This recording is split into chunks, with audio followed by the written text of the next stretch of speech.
Hi friends. இப்போ நம்ம பார்த்தோமா, நம்ம வெட்டிங் ஆல்பம் வந்து இது மாதிரி பிளெயின் வாலில் செவுத்தில் வச்சு எடுத்திருப்பாங்க. அது நம்ம யூஸ்வலாக பேக்ரவுண்ட் மாற்றி நம்ம எடிட் பண்ணுவோம். அது இல்லாமல் நம்ம இந்த வாலில் எடுத்ததே எப்படி நம்ம எடிட் பண்ணலாம் கொஞ்சம் க்ரியேட்டிவான்னு நான் சொல்லித்தர போகிறேன். இப்போ பார்த்தீங்கன்னா, இப்போ இந்த இமேஜை வந்து நான் எவ்வளோ தூரம் உங்களுக்கு இந்த இமேஜ் வேணுமோ அந்த அளவுக்கு க்ராப் பண்ணிக்கோங்க. லெஃப்ட் சைட்லேயும் ரைட் சைட்லேயும் க்ராப் பண்ணிவிட்டு, இந்த பக்கம் அந்த பொண்ணோட ஹேரில் படாத அளவுக்கு இல்லை பாடியில் படாத அளவுக்கு அந்த எம்டி ஸ்பேஸை செலக்ட் பண்ணிவிட்டு ட்ரான்ஸ்ஃபார்ம் கண்ட்ரோல் T கொடுத்து ட்ரான்ஸ்ஃபார்ம் பண்ணி ஸ்ட்ரெச் பண்ணுங்கள் பிளாக் பில்லார் அளவுக்கு. அதே மாதிரி அந்த பக்கமும் பண்ணி ட்ரான்ஸ்ஃபார்ம் பண்ணி ஃபில் பண்ணிவிடுங்க. ஃபில் பண்ணிவிட்டு ஜூம் பண்ணி பார்த்தீங்கன்னா ஒரு மாதிரி பிக்சல் ஆன மாதிரி இருக்குது. நம்ம ஸ்ட்ரெச் பண்ணதுனால அந்த ஸ்ட்ரெச்னஸ் தெரியக்கூடாதுங்கிறதுனால ஒரு கிரேடியன்ட் ஓப்பன் பண்ணி ப்ளூ கலர் செலக்ட் பண்ணிக்கோங்க. ஒயிட்டுக்கு பதிலாக அந்த வாலில் இருக்கிற ப்ளூ கலரையே செலக்ட் பண்ணிக்கோங்க.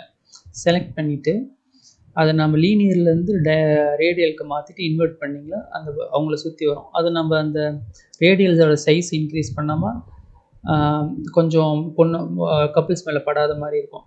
அப்படியும் இப்போ மீறி பட்டுச்சுன்னா மாஸ்கில் போயிட்டு பிளாக் கலரை கொடுத்து பொண்ணு மாப்பிள்ளை மேலே படாத மாதிரி நம்ம இது மாதிரி அழிச்சு விட்டுக்கலாம். அழிச்சு விட்டுட்டு இப்போ பார்த்தீங்கன்னா இந்த ஸ்ட்ரெச்னஸ் தெரியாது. நெக்ஸ்ட் என்ன, இப்போ இதுவும் நல்லா தான் இருக்குது. ஆனால் இது நம்ம பிளெயின் வால் மாதிரி தான் இருக்குது. இதில் நம்ம இன்னும் கொஞ்சம் க்ரியேட்டிவாக பண்ணோம்னா நெட்டில் போயிட்டு கூகுளில் விண்டோ ஷேடோஸ் ஓவர்லேன்னு பண்ணிங்கன்னா இது மாதிரி ஓவர்லேஸ் நிறைய வரும். அதில் உங்களுக்கு எந்த ஓவர்லே செட் ஆகுதோ இந்த இமேஜுக்கு செட் ஆகுமோ அதை எடுத்துகிட்டு வந்து இது மாதிரி ஸ்ட்ரெச் பண்ணி வச்சுக்கோங்க. வச்சுட்டு பிளெண்டிங் ஆப்ஷனில் போயிட்டு மல்டிப்ளேன் கொடுத்தீங்களா அந்த விண்டோ வந்து அதில் படுற மாதிரி வரும்.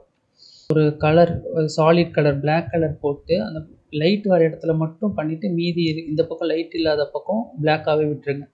விட்டுட்டு லைட்டாக அந்த அட்ஜஸ்ட் பண்ணிங்களா அந்த பிளாக் மட்டும் அந்த ஷேடோ படாத இடத்துல மட்டும் பிளாக்காக இருக்கிற மாதிரி பண்ணி மெர்ஜ் பண்ணிக்கோங்க. இன்னும் கொஞ்சம் அந்த பூ மாதிரி இலை மாதிரி விண்டோஸில் வேணும்னா அந்த மாதிரி இலை மாதிரி எடுத்துகிட்டு கரெக்டாக ப்ளேஸ் பண்ணிவிட்டு அதுக்கும் மல்டிப்ளே கொடுத்துட்டு இது மாதிரி வச்சு அந்த மற்ற விண்டோவில் இப்போ வெறும் இலையை மட்டும் வச்சுட்டு மீதி எல்லாத்தையும் மாஸ்க் பண்ணி எடுத்துருங்க.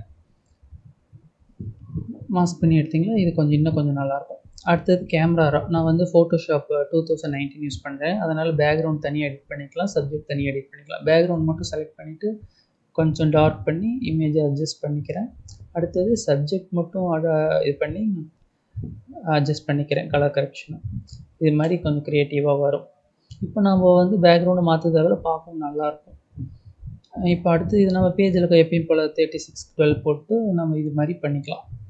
நல்லாயிருக்கும். இது பார்க்க கொஞ்சம் நீட்டாக இருக்கும். அதை விட அதே ஃபோட்டோஸ் போடணுன்னு அவசியம் இல்லை, வேறு ஃபோட்டோஸ் கூட போட்டுக்கலாம். நான் சும்மா உங்களுக்கு சொல்கிறதுக்காக போட்டு காட்டியிருக்கேன். இது மாதிரி ஃபோட்டோன்னு இல்லை, நார்மலாக நம்ம சின்ன பட்ஜெட் வெட்டிங்னா கூட வாலில் வச்சு எடுப்பாங்க.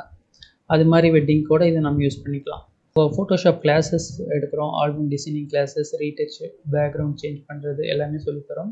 இன்ட்ரெஸ்ட்டாக இருக்கிறவங்க கீழே போகிற நம்பருக்கு கால் பண்ணுங்கள், வாட்ஸ்அப் பண்ணுங்கள். வீடியோ பிடிச்சிருந்தால் லைக் பண்ணுங்கள், சப்ஸ்கிரைப் பண்ணிக்கோங்க. நம்ம அடுத்தடுத்த வீடியோவை நான் அப்லோட் பண்ணுறேன். தேங்க்யூ.